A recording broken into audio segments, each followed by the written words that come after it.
सकाळ सकाळी ना इतकी थंडी वाजते ना, तर हे कपडे नकोच वाटते धुवायला. पण वरती ऊन पडतंय ना, तर छान वाटते. म्हटलं चला लवकरच धुवून घेते. कपडे वगैरे धुवून झाले. त्याच्यानंतर खाली आले. आता माझं आवरायचं होतं. तर इथे ना माझं सुद्धा मी पटकन आवरून घेतलं. त्याच्यानंतर मला देवपूजा सुद्धा करायची होती आणि हे केसायला बघून आहे ना, स्वतःच मला कसं तरी वाटतंय, का तर विंचरताना पण ते छोटेसे दिसतात. तर असो त्याच्यानंतर देवपूजा करायची होती. आता तुम्ही मला किती वेळेस बोलले, की कपडे धुतल्यावर आहे ना देवपूजा करायची नाही.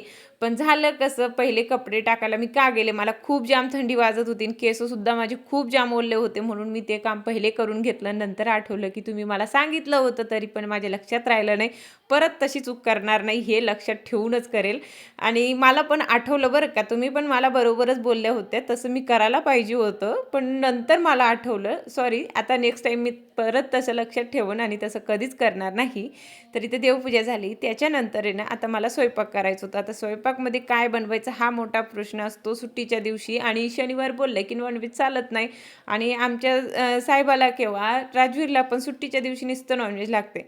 म्हटलं जाऊ दे आता काहीतरी वेगळंच बनवते. तर धपाट्याची आठवण आली, म्हटलं चला तेच बनवते. तर इथे ना मी त्याच्यामध्ये पालकसुद्धा घातली होती. दरवेळेस आहे ना मी फक्त कांदा, कोथिंबीर, लसूण, अद्रक, हिरवी मिरची एवढंच घालते.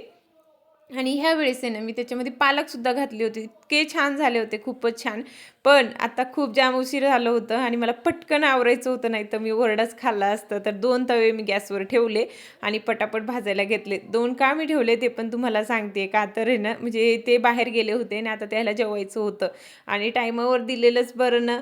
तर पटकन बनवून घेतले, त्यालाही वाढून दिलं आणि मी स्वतः जेवण केलं. आणि मला दही सोबत आवडतात, पण त्या ह्याला ताक सोबत आवडतात. आता काय करतात, त्याचंच चालतंय घरात, आपलं कुठं चालतंय का, जे आहे ते आपल्याला खावंच लागते.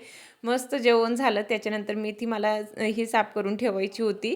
का तर संध्याकाळचं खूप म्हणजे जेव्हा स्वयंपाक करायचं असलं ना, तेव्हा आपण जर अशा भाज्या घेऊन बसलो ना, तर खूप जाम उशीर होऊन जाते आणि मग वेळच होत चालतं ना, आपली चिडचिड होते. त्याच्यापेक्षा जेव्हा आपल्याकडे वेळ असतं ना दुपारचं, तसं आपण करून ठेवलं तर मग आपल्याला सोपं जातं, संध्याकाळचं जेवण पण झटपट होते. तर इथे ना मला आता करायचं होतं चहा. तर सगळ्यासाठी चहा ठेवलं. साखर संपली होती डब्यामधली, ते काढून घेतले. आणि दुपारचा हा पीठ उरलेला होता थोडासा, म्हटलं व्यवस्थित डब्यात भरून ठेवते, नेक्स्ट टाइम पण काम येणार. आणि पटकन काम करायला गेले की असं काही होतंय, सगळं पीठ खाली सांडलंय, ते व्यवस्थित क्लीन केलं. त्याच्यानंतर सगळ्यासाठी आता चहा गाळलं. आणि त्याला दोघं बाप लेकाला बाहेर जायचं होतं, म्हणून आहे ना लवकर बनवायचं होतं चहा. तर मस्त ते चहा केलं.